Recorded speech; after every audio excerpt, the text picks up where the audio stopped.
Welcome to the Slop Farm. Enjoy the video. You begin by taking only what you need: board, tokens, train cards, and route cards, then claim your first routes. Once done, deal 4 train cards to each player and reveal 5 face-up. Draw 3 route cards and choose which to keep. This matters because long routes score more. Make your first actionable choice now. Pick a short, connectable route to build momentum.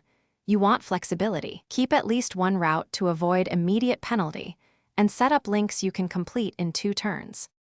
You continue by focusing on steady resource build and targeted claiming.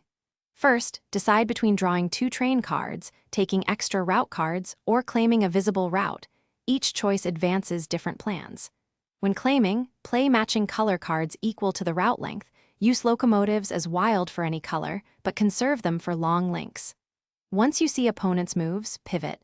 Take face-up cards if they fit your immediate claim. Otherwise, draw, blind to avoid revealing your intention, and leaving gaps. You finish by completing your kept routes and maximizing point sources.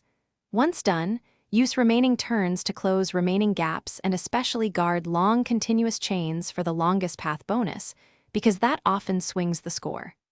When the deck runs low and a player has less or equal to 2 tokens, trigger final round and prioritize easy connects.